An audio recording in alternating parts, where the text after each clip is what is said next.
Sean Capri. Welcome to episode 139 of We the GamerCast that publishes on iTunes, Google Play, and you know it, mother-loving YouTube, every single Monday. Thank you for subscribing, hitting the thumbs up, and leaving a comment, sharing with your friends, rating on iTunes, like that sappy old appeal at the start. I brought that one back. I was looking in the old files. I'm like, I haven't had that thing on this episode on this show for a while, and I had to go all the way back to 2016 when I created that thing. Everybody, that's in the history books right there. I love it. I hope you enjoyed it. That's the first time you're hearing it. That's an oldie but a goodie in the We the GamerCast archives. That's kind of a thing now. This is episode 139. We're creeping up on 150, doing 6 episodes a month, if you can see that in the video.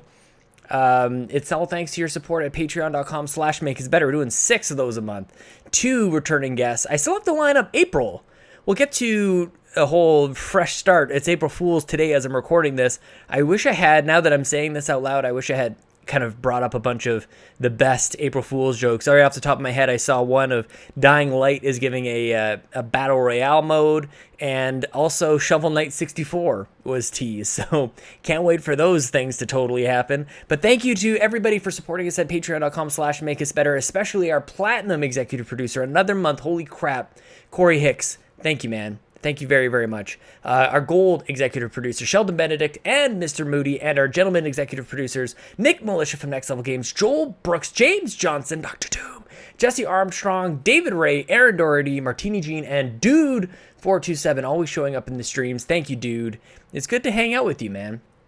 Good to play some games, playing some Far Cry. I'll get to that in a second. I want to thank our amazing guest from last week. Janet Garcia was also on the Bad Bitch Show over on Joseph's channel, youtube.com/badbitgames. It's incredible. She probably smashed in, I would say, 6 episodes worth of content within our two shows. She's just 10,000 miles an hour on that one. And if you guys have caught up on We the GamerCast from last week, Jason Lacey and I, we kind of went for it. I actually still have, I really need to clean up around here. I've been a little busy. I still have a little bit of my rum and Coke still left over. That was from an embarrassing number of nights ago. So Jason, he mentioned to me, I hope this is okay to share. Because I agree. He's like, man, it's too busy. We got so many things going on because I think we could make some amazing content together. And I agree. That would be, we got to work on that. We could find something, I'm sure, because I really enjoyed hanging out with Jason, and maybe we'll do a Flux Deposed revisit. Maybe, who knows? Who knows what will happen?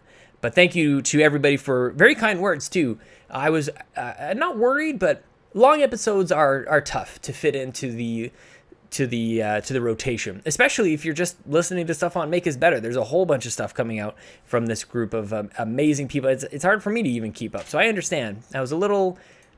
I was just thinking about it. But if you're new, here's the deal. Every week I have sweet hangs with a stranger from the internet, and we talk about video games. And if you want to be part of the show, tweet at me at Sean Capri, Sean like Connor, Capri like the pants. I actually have a couple weeks cleared up here, guys. I've had for a while, I've had quite a few months just like booked up, and it's looking pretty open now. So I'd like to maybe arrange for a couple weeks in a row. It's about that time, everybody. And we are creeping up on E3. So we may be doing we will definitely be doing those predictions episodes very soon. Probably start scheduling those pretty quickly. I want to give a shout out to the Megadads, because I will be the producer pop-in probably any day now, if memory serves, and if history will repeat itself. The Megadads episode will probably drop the same day as this. And if you guys haven't checked out the Megadads, add it to the list. Make sure you do it. One of my favorite shows. It's just once a month. It's easy to commit. Just go over Megadads on iTunes and whatever. I want to. What else do I want to say to you guys? I hope you're doing well. I hope today is a happy day. Hope the weather is better for you than it is for me. If for all those who supported the Chicken Wiggle Kickstarter, you guys all know that we got another Switch game coming, and I am totally stoked for the Kickstarter. This is the first one I've ever backed. Jules Watcham, of course, our friend from Atui. I've been just buying pretty much everything that he's been putting out these days, and the Kickstarter was a no-brainer for me, so I'm totally stoked about that. As we record, they're about $1,000 over their goal, a couple more days left, so they may be hitting some of those stretch goals. Did I mention that we have more stuff coming to make us better? Did I say that already?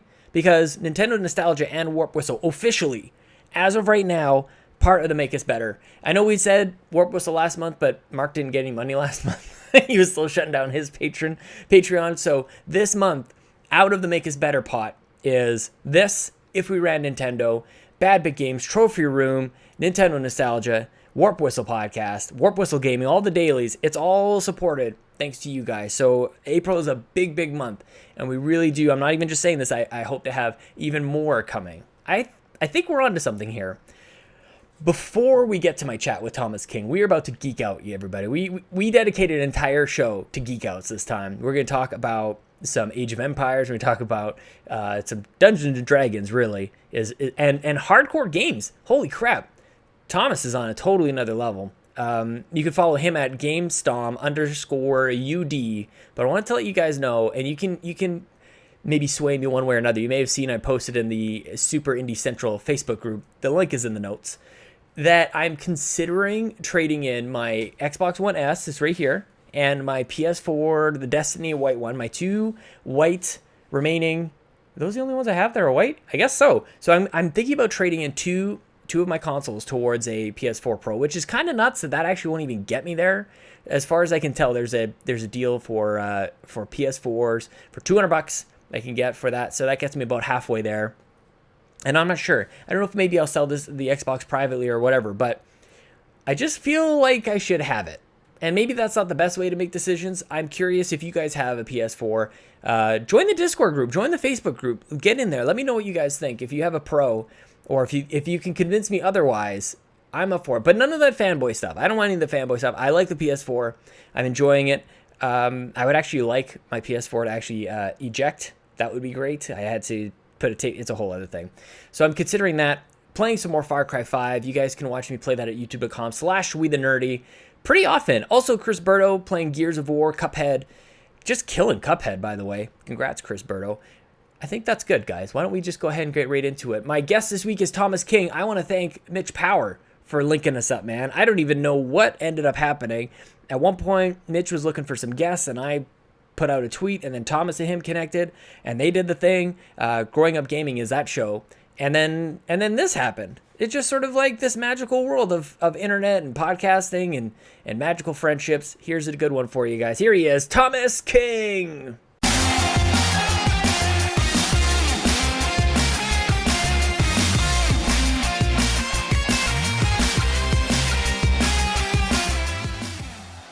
Dude, I went to town yesterday. By the way, this is pretty much the show, so I feel like we could probably just like roll into this. There's no intro or anything like that.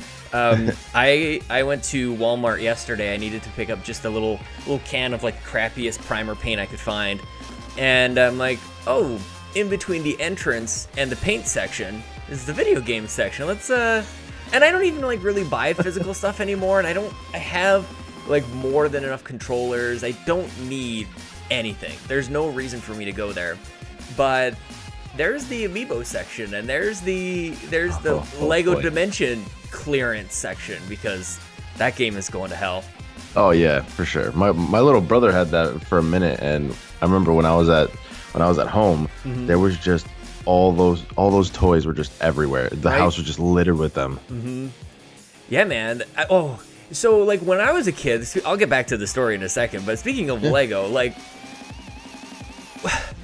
at some point we just didn't even actually at no point we never really had like an actual set. Like we saw the other kids get like these Star Wars sets and like whatever, like the actual take these parts and build this thing. We just had a giant bucket of Lego. Yeah. And then we would just be idiot kids who, like, if we had a piece that didn't like fit the way that we wanted to, we would break it in half. Or take off, like try and take scissors to it and kind of clip off. It's like, oh, this piece is too long. Let's break it. It was literally like make what you want, do what you want. I think Lego was the wrong toy for us in the end, to be honest. I think there's probably other things that are a little more malleable, and Lego is pretty specific. They're like, this thing doesn't have the holes on the side or on the back of it. Maybe I'll just like take tape or stick it together. Like we got a little too creative, and there were 4 of us, so my parents were just like, I just need a nap. I could imagine. Oh my god. I cannot imagine with 4 kids, dude. Like seriously, even just like one is like, this is. I'm actually way more like. Eventually, we will have more. I'm way more scared for the second one than I ever was for the first one. So what's the goal with kids? Like, how many are you trying to have? Is there like a set goal for that, or is just like once I get tired enough, I'm just gonna stop? I think that's usually the way that the dads feel. My wife and I very early on agreed to 3, and then 1 came along. And then it was kind of like, okay, let's see how 2 goes. At least in my mind, I'm like, we have to get to 2 before we get to 3. But she's still set on 3 plus. So we'll see. We'll see. Like, I know. I might have to. I don't even want to joke about the self-mutilation, but maybe just. Did you ever hear the Mountain Dew was like it killed sperm? Was that ever a rumor that you heard growing up? Oh, with the what was it, the yellow 4 or whatever inside? Yeah, right? yeah. Oh, okay. Yeah. So there's actually some form of legitimacy. Not Yeah, just it was Mountain Dew and it was the yellow Gatorade. Oh, Yeah. I didn't hear that. Oh, I might be really screwed then. Clearly, I'm not though. Yeah, man, I think you're doing all right so far. Doing. Apparently, the coffee doesn't do it. I don't know. I don't know what the trick is. Nothing does. My parents had 4 kids, so I was bound to be. I don't know. Fertile? Is that the word? That's a weird way to say it. I think that's the word, but it was slightly uncomfortable when you said it. Yeah, I tend to do that. Okay, so Walmart. Walmart. I spent $80 on Lego Dimensions on clearance. This stuff was half off, and Wow. I was just like, I saw one thing. I was kind of passing by. I saw Detective Pikachu, which I put in my cart, and then I immediately put back when I realized this thing was $40 Canadian. Whoa. Like, I don't really even like Pikachu that much. Like, I like the look of him. I think he's hilarious and he's giant. And I was watching Joe After Work play on his Twitch channel, and I thought it was hilarious, but that was a little pricey. So I put him back in the effort of being frugal and mindful of my money. And then I just sort of put in like piece after piece of Lego Dimension. I saw the Back to the Future one. Ooh, I gotta have that one. And then there's the Portal one, and then there was the Simpsons one, and then there's E.T., and then there's like this story pack, like Ghostbusters. Oh man, what the hell's wrong with me? Nothing. That's a perfectly good use of your money, I think. Well, Back to the Future and Portal and Simpsons and E.T. All 50% off, by the way. So I probably should have spent $160.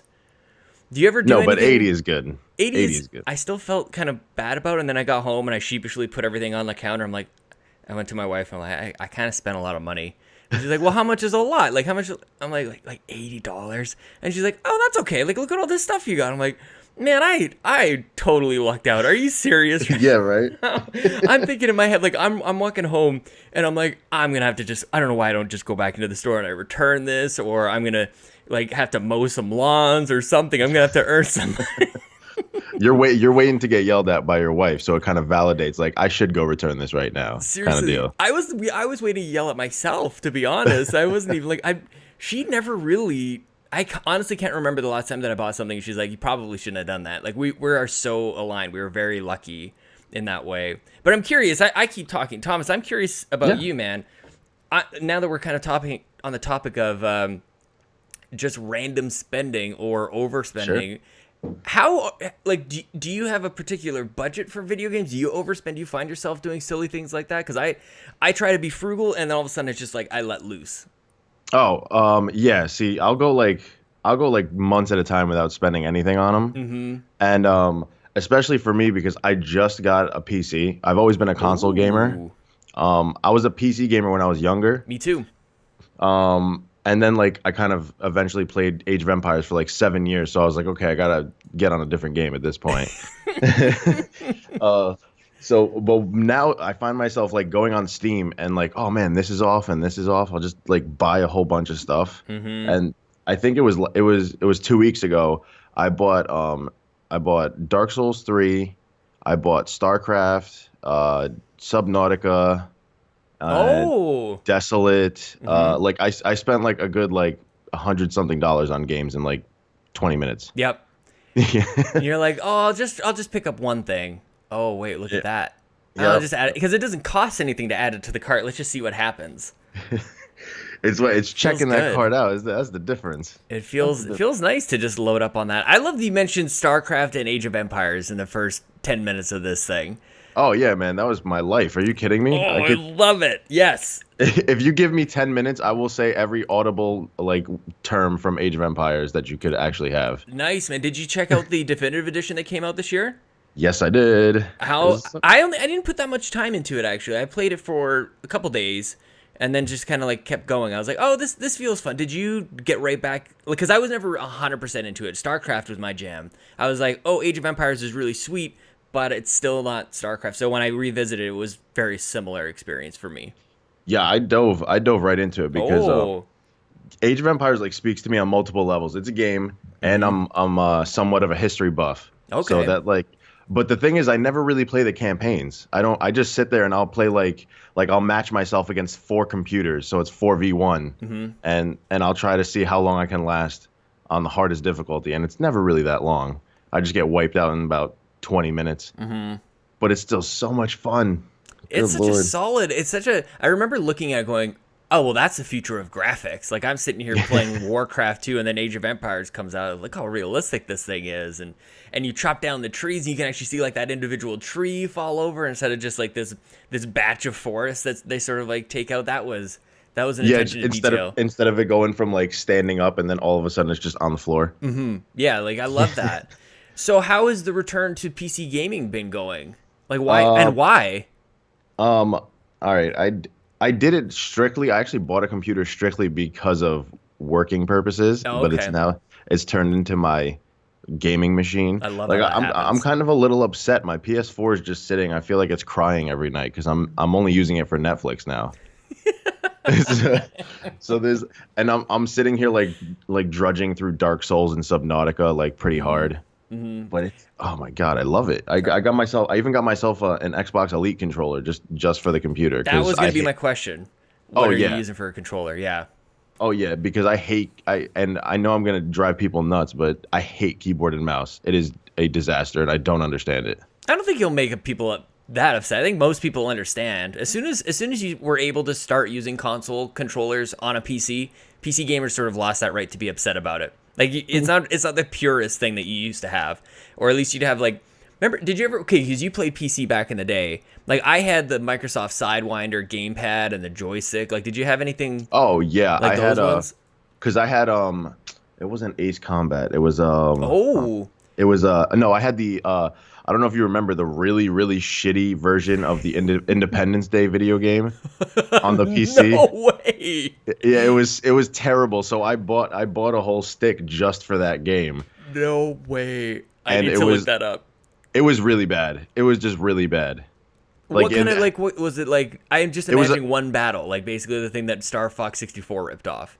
It's pretty much like that, except you're going after the mothership the whole time, and all you're doing is trying to take down the shields. It's not even like there's like nothing else to it. Yeah. It's just so bad, and the controls were god awful. It felt like course. it felt like I was flying a spaceship version of Superman from Superman 64. That's what it felt Oh, like. there it is. Yeah. Yeah. Oh, that's setting the bar pretty low. Man, what does anybody even play with a joystick anymore? And I don't mean that in the weird way. But seriously, like when was I used to remember because I used to have PC Gamer magazines all the time, and there was always this game is best played with a joystick. I knew friends who would play first person shooters with joysticks because they're insane. But like That's it just seems like we should sort of default to the console controllers now. Yeah, I mean, unless you're playing with a fight pad and you're playing Oh, Street good one. Fighter or something, that's the only thing I could see is a joystick. I can't wrap my brain around a fight pad, man. I Those just things are can't. I know they're so amazing, like and they feel good. I just don't feel accurate with them. It feels like this thing is just like bouncing around in my hand, and my fingers aren't like dexterous enough to figure. Like I'm like one button at a time, but a lot of people are kind of like index fingered or middle finger for the different. I don't even know that. It's like they're playing piano. Oh yeah, when you first hit that thing, you feel like you need to be an octopus, and it's like I can't do this. Wasn't that the whole deal with Star Wars pod racers? Was humans couldn't operate them because they didn't have enough limbs or something like that, or Yeah. they didn't have the mental capacity. But like Anakin, he's But so Anakin powerful with the Force. Yeah, it didn't look that hard. It didn't. In the movies, it definitely didn't. It looked It dangerous. just like he looked like he was just holding on to 2 levers the entire time. I know They should have had... It's like, wait, how? It's like, wait, how stupid or incapable do you think we are as humans, right, to just hold on to something for an hour? Like, I don't get it. That did not hold up at all. like most of the prequels, but that's okay. Do you feel like some of those plot holes are making their way, bleeding over into the into this latest trilogy, though? Oh God. I have so much to say on this. But I had a feeling you might. That. I had a feeling you might. We got time. I don't think so. Okay. I actually think this trilogy is, so far, is shaping up to be really good, and breaking away from that mold that the other two trilogies kind of set into place is awesome. Yeah. I think they're doing the right thing with it so far. It's almost like, I guess it's almost too bad that they had to use up an entire like number, like Force Awakens being number 7 had to sort of reset. It would almost been really great to have somewhere in like a 6.5 reset, so that you have, because they've basically taken 2 movies to set the new direction, right, in a sense. So now anybody can have the Force. Like that would have been good a movie ago, I feel. And sort of spoilers, I get. I'm not really going to get into too much spoilers for this. But, But yeah, basically the lesson is you don't have to be like a descendant of a Jedi, I guess, to... Well, I think what more they were hinting at is you don't have to be a Skywalker.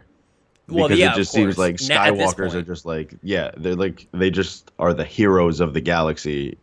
And it's like, I kind of understand what they wanted to do, because the Force, like, you can't really train yourself as any kind of being to just learn the Force. The Force chooses you. That's kind of the whole thing behind it. So I thought it was, and I know exactly what you're talking about. You're talking about that one specific broomstick kid, right? Yep. Yeah, of course. Yeah. And like, I mean, I thought it was great. 6.5 would have been awesome though, like kind of an in between of where Luke Skywalker was and what he was doing, and kind of how it all led to that. That would have been great. My worry is that now they'll do it, but like now I don't want it. I would have wanted it before, as sort of like a almost. It could have been like a, man.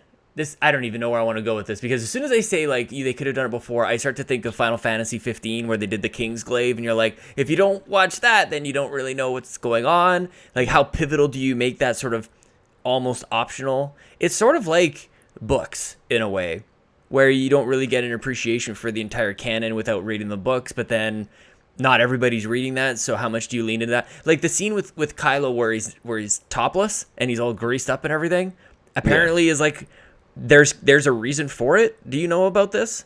No, I didn't. I thought it was just like sweaty woman desires sexual. Or something. Yeah. Oh yeah.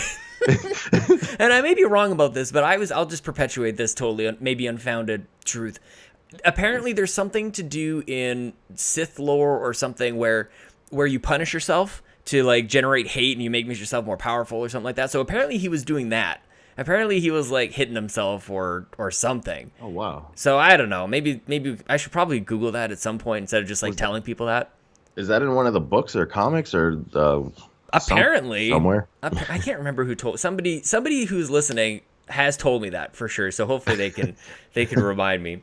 But I want confirmation. I figured that you would have a couple things to say about Star Wars, only because there's this like weird assumption that anybody who likes Dungeons and Dragons has a deep knowledge of basically all things nerdy. So I wanted to jump into your D&D, man, because I am a foreigner in the world of D&D. I don't get it. Where did things start for you with Dungeons and Dragons? And explain to an outsider, what the hell is this? Okay, so I actually may be the perfect person to explain this to you, because I got into D&D like 3 years ago. Oh, nice. So I kind of I had that stigma, I guess, as a gamer, as most gamers do. It's like, we're nerdy, but we're not that nerdy to play Dungeons and Dragons. That's like, not where I'm coming from. I'm too stupid. Oh, it's you're just too complicated. Okay. I'm too dumb. It's definitely not too complicated, man. Okay. If you know any type of fantasy lore, it is pretty much either stemmed from Lord of the Rings or D&D. Right. So if you know one of those, you could learn the other instantly. Here's my thing with it, I guess. I want to get to your origin story too, but my thing, and maybe you can dispel this. It seems like it's pretty made up on the spot, where you're kind of like, I'll roll the dice, and then I move over here, and then I guess you're drawing a wall around my character, and by the way, you're squished by a boulder and you're dead. Game over. Like, all right. So only half of that is true. Okay. So like your DM or your dungeon master or your game master, whatever you want to call it, he plans out a world. Now he can only plan it out so much because, and I learned this my first day being a DM. I made this whole grand story. I gave my players like all these options, and we started the game. And within 5 minutes of the game, they completely derailed everything I had set for them. Nice going. Like just gone. So I was like, I don't know what to do. And it is kind of made up on the spot. You need to be able to improvise very well. Otherwise, like, your players are going to get uninterested. The story may suck. Like, you don't know. But that's like half the fun of it, because you can only prepare so much for the insanity that your players are going to do. Like, ugh. And I mean, it's more like, I want to say it's writing, but it's like a free form version of writing. Okay. Something along those lines. It's just awesome fun, man. So then, like, how do you go from like creating a story? You have it in do you just have the whole thing in your mind? Like, I don't even understand how how it rolls out. Okay, so yeah, some people do theater of the mind. A lot of the older players do that. So they just basically talk out everything, all the actions between battles, going into a shop and buying a potion, interacting with an NPC. They all do that theater of the mind. Right. But what me and my game do specifically is we build environments. So when we go into a battle, we have this huge, like for instance, this coming week, we're doing a battle in like a cathedral. So we have like broken down walls and like these mirrors coming up, and it basically just looks like Final Fantasy Tactics on your table.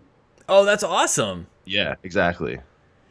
So, okay. I can, like, and every time somebody explains it to me, like, I never had the reaction of going, that doesn't sound good to me. That actually sounds incredible. And the best thing about people who play D&D, especially if you're a DM, like, the creativity is off the charts. Like, that's the thing that I feel like I'm not there yet. To even like, and it's sort of, I can't remember if I've made this comparison before, but it seems like ski jumping to me. Like, I just don't understand how you get started. It seems so hardcore. How do you do ski jumping for the first time? And you're like, that's 100 feet into the distance, and you're like thousands of feet in the air. I don't know how you try that, and you just not die. It's one of those things, like, you just got to do it, I guess. I guess so. Try it and see how it goes, and hope you don't break your leg. Well, I guess it's sort of like your first experience as a dungeon master, where, like, they kind of like, did it break the game in a way, or was it just sort of dissatisfying for you because you had all these plans and they're like, no, we're gonna go over here and ruin it for you? So it was a little weird for me, because I was like, I just like spent weeks on this shit, and you guys just totally destroyed it within like 30 seconds. So do you keep the story or the game or whatever and then try to tweak it, or did you just scrap that and start over? Because it sounds like a lot of work. It's actually not, once you like, that's what it seemed like when I was at the table, because I was like, oh man, I really don't know what to do now. I'd be sweating. Yeah, and I quickly realized, I was like, okay, this is the story. The players dictate the story, and you kind of create what happens around it. Okay. So instead of focusing on specific acts, so basically what had happened was, I had them all meet in a town square. This was literally the first session. So they hadn't even met each other yet.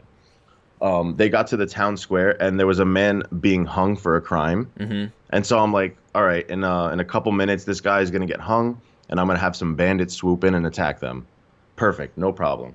They start questioning why this man is being hung. And I'm just like, already I'm like, I'm not prepared for this at all. They're sitting there. I have the cleric and the paladin, because they're so good, and they're lawful good. They're like, why is he being hung? What crime did he commit? And I have to play the executioner, being like, it's none of your business. Mind your own business. Get out of here. Oh, you do the voices and everything. Oh yeah, man. I role play to the extreme. I love it. Okay. See, this is another thing. Like, I don't know that I could commit to a voice for that long.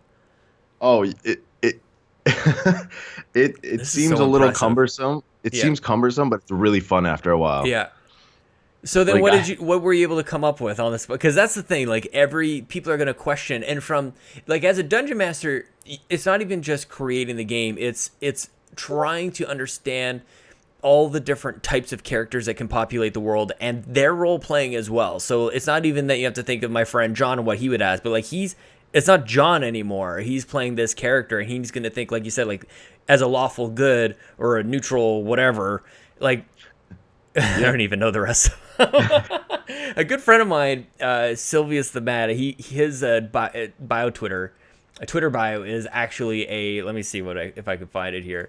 It's does he have an alignment on his Twitter? Yeah, he does. Like he knows like off by heart various versions of Dungeons and Dragons. He changed it. Oh no. Oh, that's ruined. I'm gonna have to bug him about that. It's always it goes it basically goes left to right. So it's lawful good, neutral good, chaotic good. Yeah. No, I think it might have been lawful good actually. Now it sounds familiar. Yeah, lawful. He's a goody. But he's not. That's not it then. We'll have to find out. He's been on the show actually. He was on very, very early on back in the day when I was still even trying to figure out what the hell this thing even was. So does all this, because I feel like people who are playing Dungeons and Dragons, people who are creative, it's very easy to then just kind of make the jump over into podcasting and content creation, things like that. Was one before the other? Like, was D&D first, and then you started jumping into podcasting and streaming and stuff like that, or how did that all start? For actually podcasting, like gaming and stuff, and then all that. Yeah. No, I did. I started podcasting much earlier than I did playing D&D. Yeah. It just seems like, especially nowadays, it seems like a natural progression for D&D players to like stream, podcast, whatever. Mm-hmm. And actually vice versa. I've seen a lot of people, a lot of podcasters, a lot of streamers, they're picking up D&D to try it out. Right. Well, it seems maybe because it just seems to be getting more and more popular outside of the basement, really. Yeah, it really is. Coming to you live from Mom's basement. Yeah, but not just Mom's basement. We're gonna move up, get our own basements, and we're gonna invite our people. Yeah, we don't have Mom telling us to go to bed anymore. We can do what we want. I mean, Critical Role is just so damn popular at this point. Like, I think I was reading the numbers a couple weeks ago. You're talking about between Twitch and YouTube, they have 120,000 people viewing their streams live. That's insane. Every Thursday, and then their YouTube videos get like close to 1 million views every single week. That's crazy. Because does it seem, because like, are they the only ones, or like being the first mover on this is massive? Well, I mean, they're not the only ones, but they are. I guess they're lucky. I don't know. They played as friends before. Mm-hmm. And do you know the story of Critical Role at all? I've seen like very, very cursory. Just they did a crossover with Kind of Funny a while back. Yeah. And that was kind of my, this is what Critical Role is. And they may have been at Comic-Con a couple years ago. I was at San Diego Comic-Con. I think it was 2015. And there was a Geek and Sundry kind of thing just off to the side. They were at the baseball stadium. And I feel like they were there, or some of those guys were there.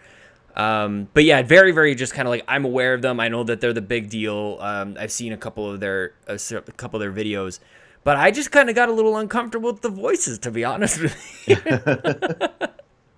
Well, they're hilarious. Like I always think of Grog Strongjaw. Yeah, I like me some ale. I like women and gold, and that shit. Like Travis Willingham really doing that is just epic. Like and everybody knows a voice that's been in Critical Role. Like you've heard them. Like you know those voices because Travis Willingham and Laura Bailey were both in Full Metal Alchemist. Yeah. And Laura Bailey's in like everything all the time forever. Hang on, is Laura Bailey part of Critical Role? Yeah, she is. Okay, I just described to you the spectrum of my knowledge there. Yeah, where like I know of them, I've seen a video, I don't even know if Laura Bailey was in that video. Is she still doing stuff with them? Oh yeah, she's married to Travis Willingham, and they do Critical Role together every week. Okay, I'm blown away. This is incredible. See, I saw how narrow the scope was, and then I just saw it get blown wide open. Right, it was just like the doors cracked open. You're like, boom, kick it open. Yeah. Laura Bailey, she's in that. Oh wow. everybody knows. I think at this point everyone knows Matthew Mercer. I would assume, anyways, from Titanfall. He's in the Dragon Ball Super English dub. Like, I didn't know he was in that actually. oh yeah, he do you watch Super at all? I watch a couple with my brother. I don't apparently I just finished up. Yeah, he comes in the English dub. He plays a character. His name is Hit. Okay. And so which was awesome when I found out, because I started watching it like a couple weeks ago, and I got to the episode where he shows up. I'm like, oh shit, that's Matthew Mercer. This is awesome. And you just recognize it like that. Where are you watching it, by the way? Is everybody watching it on like the same illegal website that I've seen it on? No, YouTube. I mean, if you're like the Super run that just finished in Japanese, yeah, it's always available on YouTube the night it drops on Saturdays in Japan. I gotta kick my brother in the teeth.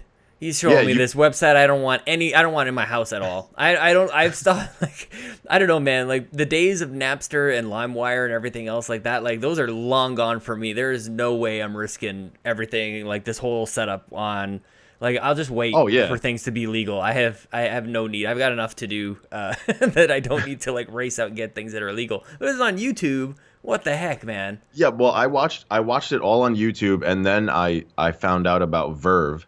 And I got Verve for like $6 a month, which is like, dude, it's so good. It's like Toei Animation, Funimation. You get Rooster Teeth, Geek and Sundry. You could watch everything on there. Oh, snap! Yeah, it's really good. Yeah, and that's why I'm rewatching the whole series in the English dub now. Just because I can't wait a year for them to return. I do really enjoy watching things just in the Japanese, and then I don't mind the subtitles. Like, I just think the acting, if I can is it okay for an English speaking, like a non-Japanese person to assess the acting in a language that you don't understand? But it does seem like the acting is more convincing. Is that weird? I mean, I could totally see where you're coming from, though. Yeah, I get it, because like, just even specifically, I mean, everybody loves Sean Schemmel and the English voice of Goku, but like in the Japanese, it just seems way more intense. Like, just way more intense. Like, when you're in those battle moments, it just fits better for some reason. And it's kind of like this weird Bart Simpson thing when you realize that's not a man. Like, that's not a man doing the boy's voice. Like, I haven't seen a picture of the lady who does Goku's voice in Japanese, but like, I really like to picture. Oh, she looks just like him. Oh, get out of here. Really? No, I'm just messing with you. I don't know. But I like to picture like this, almost like Splinter from the Ninja Turtles. Like, just like really small and shriveled. It got like this rope, because that's kind of what my grandma looked like, actually. Just like this kind of frizzly gray hair. And it just all of a sudden lets loose in the sound with just, ha, ha, ha, ha. I just love it, right? Man. I love that voice. Pretty much anything Japanese. Oh, yeah. It just gets so, like, it's so funny, because I'm just imagining her, like, screaming in the booth at all times, just like, especially when you turn into a Super Saiyan, or like a Super Saiyan God, and it's like, and they just go crazy. Like, I remember hearing stories about the English voice actors passing out from when they had to turn Super Saiyan. Yeah. Chris Sabat and Sean Schemmel both said on multiple occasions when they had to record turning Super Saiyan, they would pass out. That's so insane. That's awesome. I mean, I hope they're healthy and okay, but like, think about that for a second. Who else would do that for their job? Like, make a conscious decision to be like, okay, I'm going to go into the booth and pass out today. Like, it goes so hard. Also, they weren't passing out for like anything less than Super Saiyan. Like, that's also the best part of the story, is like just a regular like power up. Like, whatever, this thing's gonna last me 4 episodes. I'm good. Super Saiyan. Okay, we're taking it. Like, literally, they're taking it up to another level. They actually just run out of oxygen. They're gonna be like, all right, guys, we got to get Sean a pillow and some water and give him some breathing room for 15 minutes. Like, and come rushing in with an oxygen tank just so I can record this cartoon dub as well. But you probably never heard of the Japanese voice actors ever pass it. They're just stronger and better than us. Just I think naturally. So. I believe it. Yeah, they're bred for this shit. That's hilarious, man. So are you streaming as well then? Like, are you streaming video games? Or are you guys doing, because you got whose setup have I been looking at? Is that your basement? You got a whole bunch of people doing some stuff with a table and a camera in front of it. Tell me about this setup that you've got. Oh boy. So I have a collaboration. I guess I don't know. Mm-hmm. It's a whole team. We're doing Nice. a website.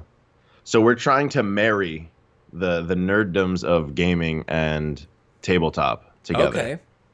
to do it in one spot. So my actual apartment right now isn't really even my apartment. It just looks like a studio, Sweet. like That's covered in awesome.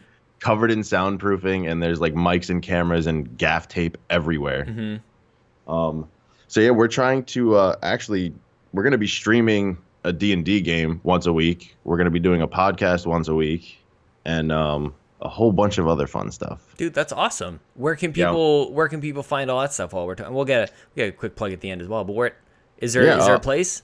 It's gonna be so it's not up yet, but it will be up next month. Sticksandcrits.com. That is a And great name. right, and that just happened by chance because we actually had a name, and I Mm-hmm. went to go buy it, and I found the domain name was purchased, and I was like, damn. So then we literally put this name together in 5 minutes, and we're like, this sounds really good. Those are the Like best ones. yeah, yeah, and it worked out really well. Yeah, the website, YouTube, we're gonna have YouTube, Twitch, and Mixer, and it's all gonna be Sticks and Crits. Mm-hmm. That's awesome, man. I love that. Thank you, So sir. tell me a little bit. I wanted to know because I don't know if people can hear it in the voice, but you're from Queens. Can you hear it in my voice? A little Is bit, it- just a little bit. I don't think that I would have put it together just on its own, but I saw that and then I hear it and it's like because I talked to I think enough people from in and around that area. I'm like I can pick that up a little bit. I wanted to know kind of what if any at all identifiable nerd culture is there in and around you. Like is Queens known for a particular thing and then you're outside of that, or is there a good geek community in and around you? that is a good question, actually. I would say that there is a growing D&D community here Yep. right now. Especially there's a couple of stores that have opened up, and like one mainstay that's been here. There used to be a huge like tournament fighting scene Oh. in Astoria specifically. Yeah, they had two stores, and they were really huge. They hosted tournaments legitimately every single week. So you would go to one store one week and one store the other week. Yeah.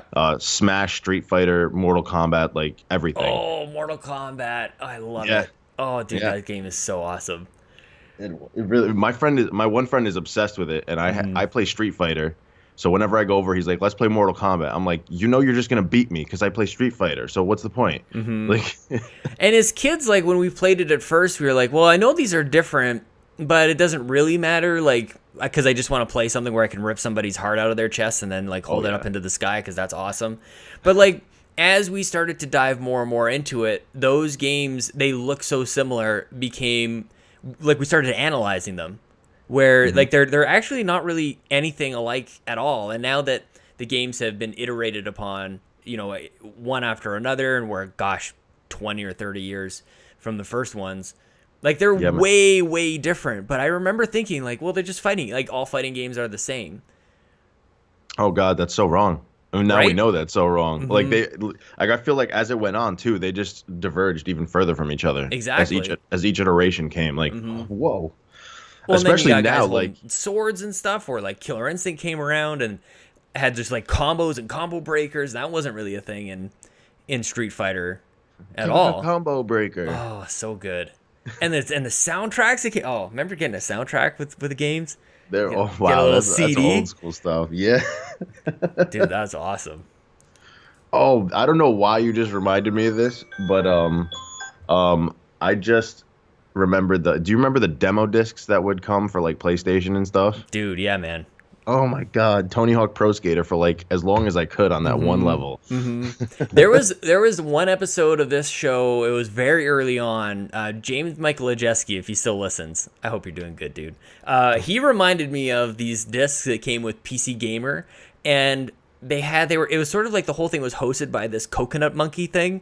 And it was so strange. I hope somebody out there remembers the coconut monkey. He was this weird dude. You could like play these little games, and you could explore this. There was so much effort put into CDs back. I had this Aerosmith CD. You could go in and play basically as like Guitar Hero, but like back in like 1997. Yeah, man, you could. And if you screwed up, Joe Perry, one of the guitarists, would say, "Hey man, that sucked pretty bad." And we would go in and we found all the different sound files. It would just be WAV files this thing was playing off of. And we'd go in and we would pull those off of the CD, and then that would be our new Windows sounds. We used to do that all the time. So when incredible. When an error came up, like if you like hit a button you weren't supposed to, instead of going like "Brung," it would go, "Hey, that sucked pretty bad." Like we just ruined my dad's computer, man. Speaking of getting a PC for work and then just totally bastardizing the entire we did that kind of stuff, dude, all the time. Oh man, back in the days when we were troublemakers. What's it gonna take for you to fire up your PS4 again? God of War's coming out. Yeah, that's probably gonna do it. I mean, that'll definitely do it. It's not even just that. I think it's like a mix between me not having time and like between work and then trying to get up the website and attempting to put 20 minutes into Dark Souls, which is, I don't even know why I waste my time anymore, because that doesn't get me anywhere. Yeah. And then trying to play Subnautica, which again, I don't know why I'm playing both of these games in tandem. It's like I'm trying to drive myself insane. One's a survival game, and one is just a game that just drives you insane for no reason. What about, did you ever get into Bloodborne at all? Did you beat that game?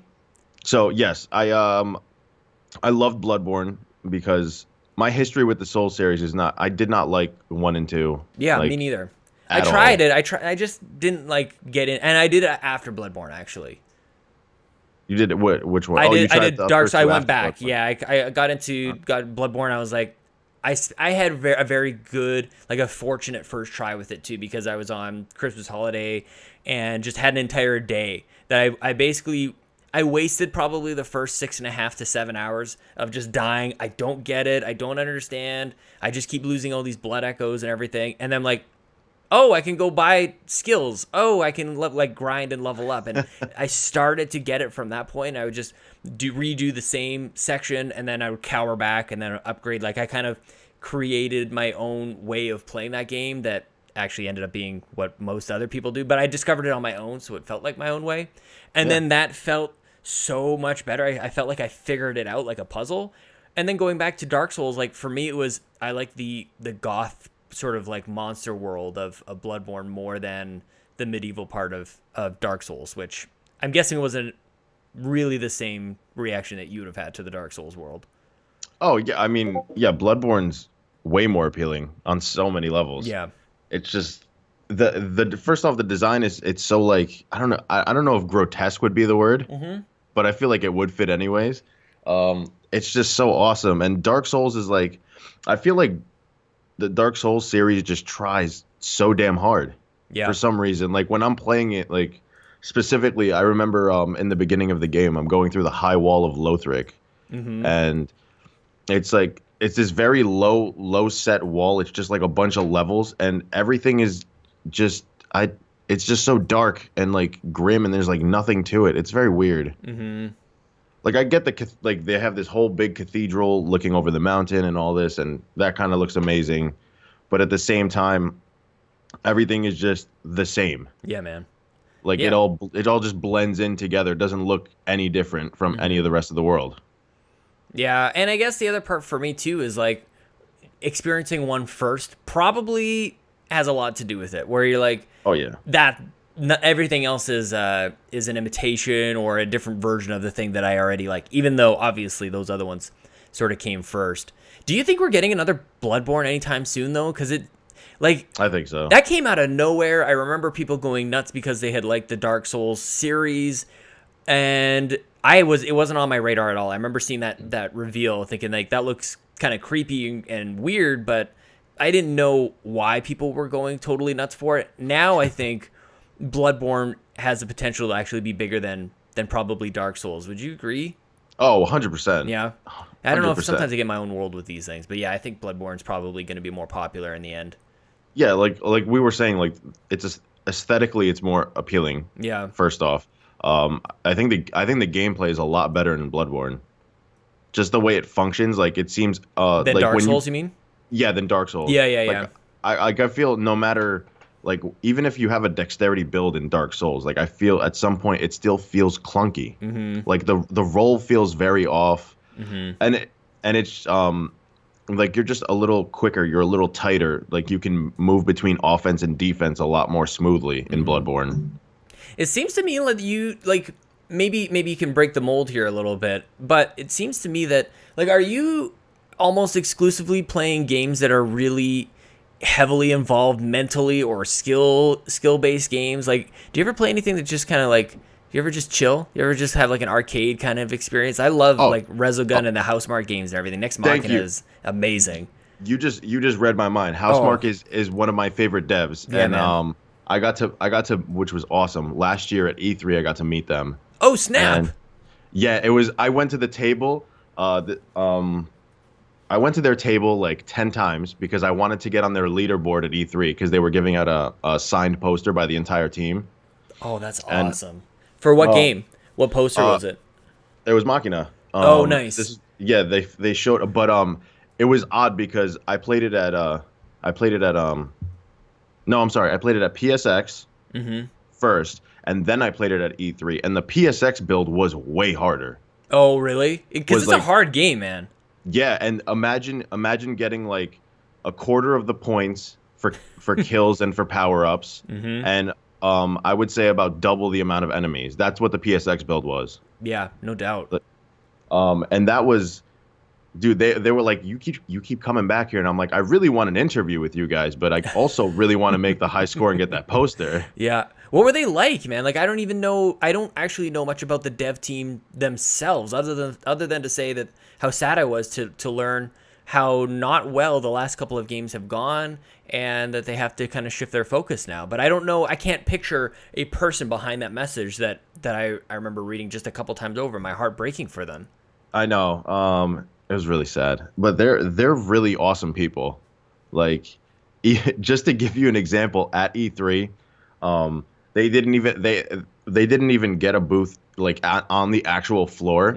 So what they did, this is like so indie and so cool. They literally had their laptop with a PlayStation 4 controller, and they had a banner and a little like lunchette table, and they were sitting like hanging out by the vending machines right outside the doors. No way. Like, And, but yeah. still in the E3, because like I remember Ouya doing this thing across the street, and they're like, "We don't need E3, we're gonna be over here," and people are like, "Yeah, but you're Ouya." They were right there. Like, That's you passed awesome. by like all the beginning, like where the games media people were, like Andrew Renee and all them were covering certain events. Right past there, and then you just see Housemarque, and they're just chilling, hanging out, and people were still lining up to play their game. Of Like, course. because they're awesome. Yeah, it's too bad. I mean, I was gonna say maybe they could give it like one more try, but they've Resogun was probably the most familiar one. That's probably the one that most people know. But then Next Machina, and I'm totally blanking on the last one. It's another sort of weird sounding game. Oh god, I never got to play it. Oh my god. Ah, that's okay. But Next Machina is a game that I played on PC. I was lucky enough to get a review code for it, and it's just like it was in my top 10 absolutely last year. And then it was on sale on PSN just recently. I'm like, well, I got to have it over there as well. That's another reason to fire up. Between Resogun and Next Machina, I could just kind of like kick back. Those are the games where I'm like, I've got 10 minutes to play, and then I managed to sink 90 minutes into a game session with those damn games. Oh yeah, they're awesome. You can jump into those awesome arcadey games, and they honestly like I told them at the show multiple times. I was like, I feel like I'm in the mid 90s, but like it's what I always wanted it to be. Like it's on that next level. Yeah. Like, and nobody does what they do. Like, nobody The thing can is, do what they do. I play that game, and it does remind me of the 90s, because I'm like, I don't think there's an ending to this. I don't think anybody can possibly beat any of this stuff. Like Resogun, I've come pretty close. I still need to get through like all the different vehicles or ships or whatever that you can get, and there's so many different ways to do it. That's the other part that people don't realize, is you can go through like just a regular kind of single player, but then there's arcade, there's like all the different challenges, and you can also do it if you're a perfectionist, then you're just starting over anytime one of those humans floats away or gets killed or whatever. You're like, I remember doing that on was it whatever the highest difficulty was, master. You're insane. See, this is what I was talking about. I actually brought up a poor example. I'm glad we got to talk about Housemarque for a little bit here, but I brought up a poor example because I'm like, do you play anything but like high level games or anything? And then I talk about Housemarque and these games. These are hard games, man. Yeah, they're very hard. My point. But like when you go back, like if you're playing it for like a year straight and then you stop playing and you go back, like you just hang out and chill. I tried playing master difficulty. I think it was a few months back, just to be like, all right, I don't know how I ever did that. You blow up a ship and you immediately get shot back at immediately. So if like you haven't been playing this game and you have 20 ships surrounding you, you're dead like instantly. There's not even a way to get around that. Yeah, man. Oh, it's so good. Oh. I think we should just go play that. Before we do that, I wanted to ask you just kind of like, in addition to God of War, and you're playing Dark Souls, you're playing like, don't get a sense that you need to play like the absolute latest game at all times. Is that before I ask my question? Is that the case actually that you're kind of okay just kind of living in the backlog a little bit? I've always kind of been that way. Yeah. And I've always had my very good friend who I've known for years. He picks up every single game, the second it comes out, and he's like, "Oh man, you got to play this game." I'm like, "Yeah, I'm gonna get to it eventually." Like for example, I just beat Nier Automata like 3-4 months ago. Yeah. How many playthroughs did you go through? Because even saying beating that game almost doesn't make any sense. Yeah, that's very true. I did. I got A, B, and F. Oh, okay. I got those 3 endings. I didn't get C ending yet, which I have to go back for. I haven't even got A. I haven't even got through the first one. But to be honest, like that game to me, when I think of Nier, I think of possibly one of the best opening 90 minutes of a game ever. Like I love the way that game opens up. Like especially for me, I went in completely blind. I had heard people talk about how much they love it, but I didn't really get an understanding of what kind of game it was. Like nobody really talked about like what you actually do, like even the perspective of the game being kind of over your shoulder at some points, and then it shifts kind of top down at other points, and it's actually kind of a difficult game to describe, I guess, which is why maybe some people didn't do it. But going in, it opens up and you have all the, like you've got like a little like a dogfight kind of battle, like you're in a plane, almost like a jet at one point, and then you're fighting these giant robots and these machines. It is all over the place. One of the best games though. Like, oh my gosh, that game was awesome. That is my favorite game I've played since The Witcher. The Witcher 3. See, I'm not surprised you played The Witcher. Would you like complete that like 1,000%? I did. Yeah, of course you did. I tried, but did you mow every blade of grass in that game too? I'm a hardcore like old school Elder Scrolls player, so I'll get bogged down in just like exploring the world and going to do as many side quests as I possibly can. So I think I played The Witcher 3 for about 100 hours before I even got halfway through the main story. Damn it! Oh, I gotta go try that again. So in the same, I'm pretty sure it would have been the same year. I picked up, because sometimes I'll pass on games I'm not really sure about, and Bloodborne was definitely one of them. And The Witcher, I was like, well, I'll just play The Witcher 2 first, and never got around to it. Then those 2 games ended up being on sale, or I got them for Christmas, and I tried them in like that same kind of Christmas vacation. And I played Bloodborne, got the hang of that, and I tried to give about the same amount of time to The Witcher, and it just didn't click, and I've never gone back. And it's one of my all-time regrets, man, because I do have to go back. And it's been, I think the problem with it too was I had recently been playing through all of the Dragon Age games. So I was like, well, it's sort of what we talked about before, where Dragon Age was my fantasy game, and like The Witcher wasn't that. So I'm like, I kind of prefer Dragon Age. But now maybe it's been a long enough time since Dragon Age. Maybe I can try it again. I will say give it a shot, but considering you liked Dragon Age, I despise the Dragon Age games, but I loved The Witcher, so I'm kind of concerned for you going back into The Witcher like that. Why do you hate Dragon Age? I don't. It's just one of those things. It's like I played it, like it just feels silly. Like when I start playing it, I don't know what it is about it. Like from the second you create your character, and I think I played Origins for about like 4 hours, and you picked the wrong Origin then. Yeah, I guess so. But like everything feels so inconsequential in that game. Like nothing, like everything. I don't know what it is. Like whereas like The Witcher 3, it's like, please come save our town. There's this giant griffin thing trying to murder all of us. And then you kill that griffin thing, and then it opens up like endless possibilities and changes kind of the complexion of the NPCs in that town. I think we owe each other something out of this. I think we both owe each other. Like, I will go back to The Witcher. I think you need to go back to Dragon Age Origins. I really do feel like you're built to love it almost in a way. Yeah. Like yeah, man. And Origins that's sort of like almost my standard for how to open a game. And this is maybe just I got lucky with the class that I had chosen. But I love, depending on what you choose, like your opening is completely different. And in some cases, even if you choose like a male or female character, there's one opening where you're at a wedding.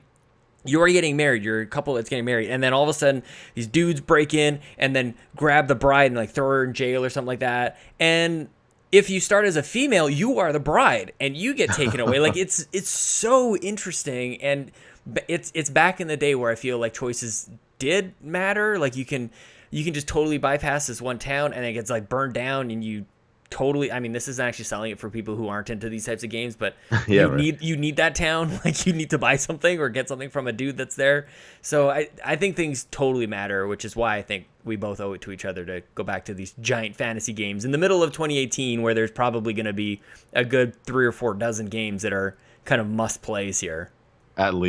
At the very least, yeah. Aside from God of War, is there anything that's kind of tickling your fancy this year on PC, or maybe it might get you to fire up that PS4 again?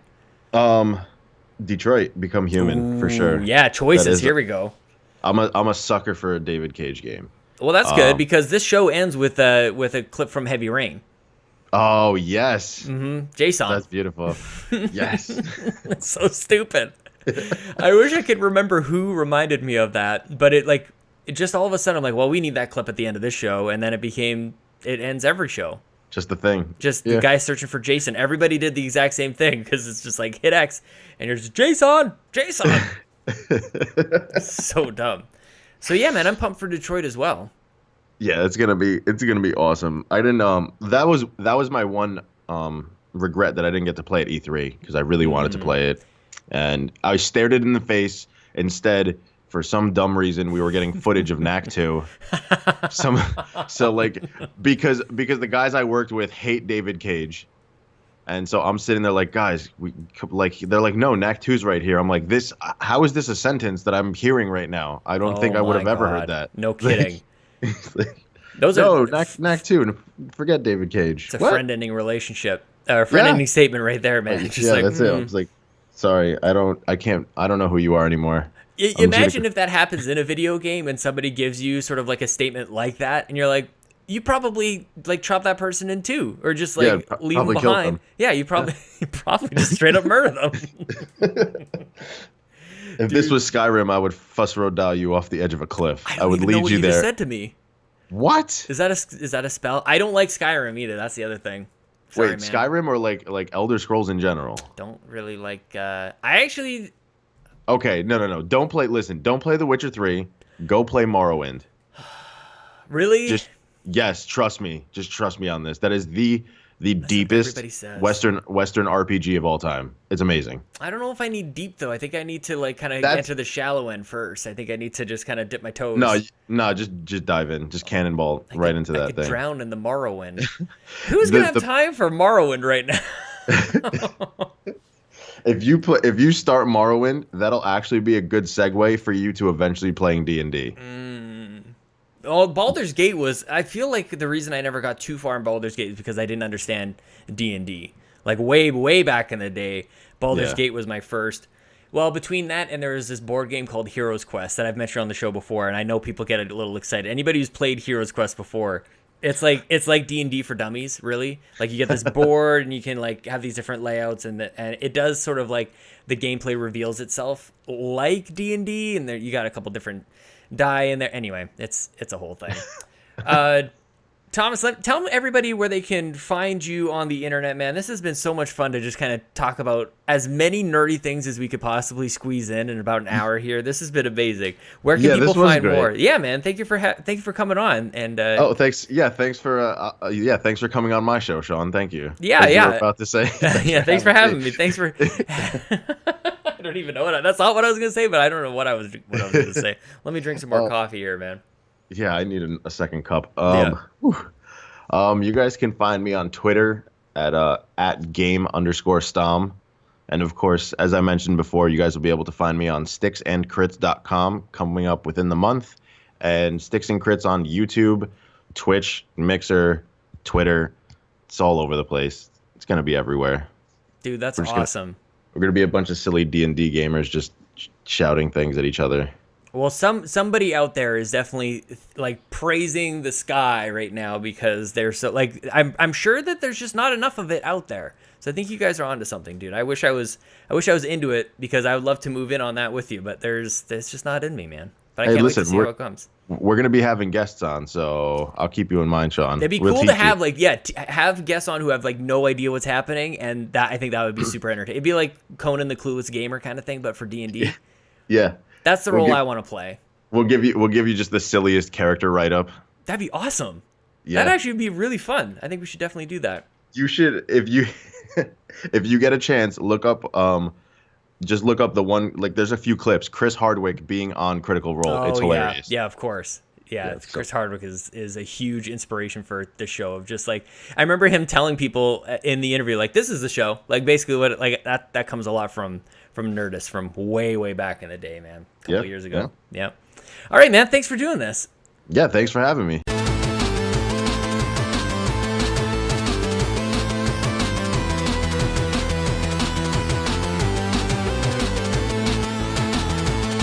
That's it.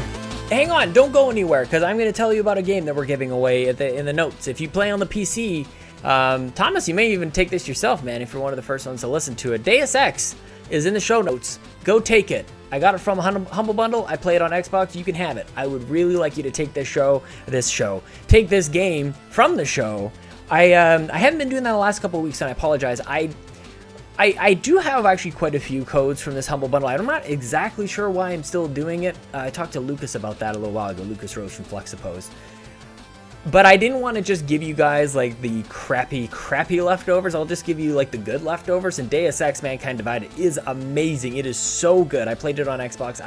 It's on my list of games I want to get back to, in addition to The Witcher 3 and God even knows what else. So that's a problem. I would really like to win the lottery.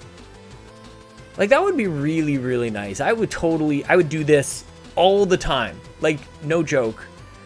Chelsea wouldn't be cooking anymore because we'd have a chef. We would, like, there'd be so much time. All the things that buy you time, like cooking and cleaning and all that other stuff, you better believe that'd be paid by lottery money. And also, we don't get taxed on lottery money here up in Canada. That music, how amazing was that music? Ken stage, it was the Clamato Fever. Clamato? That's weird. That's like the drink in Canada that makes your Caesars something that you guys you go to the States and they're all like, do you mean a Bloody Mary? No, I mean a Caesar. Caesars are delicious. Bloody Mary is tomato juice and booze. I mean, that'll do the trick. Not quite the same. Thank you for listening. Thank you for subscribing, sharing with friends, rating on us, not rating on us. I've been talking too much lately. YouTube.com/WeTheNerdies, where you can find this. Subscribe. We do so much more over there, guys. A lot of content going up. And subscribers, thank you for coming and watching the content. You're probably coming for one thing, watching another thing. You're amazing. I think that's how Dude got here. Lens, all you guys are amazing. Warren, I hope you're doing okay, Warren. If We Ran Nintendo is also on this. We've got, who the heck do we have? We have the Megadads. Speaking of the Megadads, tonight, Monday, April 2nd, If We Ran Nintendo with John and Adam. I cannot freaking wait. Listen to me on the Xbox Drive with Dave Moore. That's on Dayspace as well. Please consider, if you like this and all the other stuff going on at Make Us Better, support $1. Would be incredible to see another new patron come on next month at patreon.com/makeusbetter. Thank you to our artists, Gary Gray and Adam Leonhardt. How many times am I going to say Adam's name this episode? Well, I kind of like the guy. Anyways, video designer Antonio Guillen, and this is powered by Dayspace.com. Otherwise, this is episode 139 of We the GamerCast, now in your ears and your eyeballs. Thanks for listening. Now it's time for Jason. Jason, I told you about this, Thomas. Jason. Jason! Jason! Jason! Jason! Sean! Sean! Sean! Sean, where are you? Jason! Jason! Jason! Sean! Sean! Sean! Sean! Sean! Jason! Jason! Jason! Jason!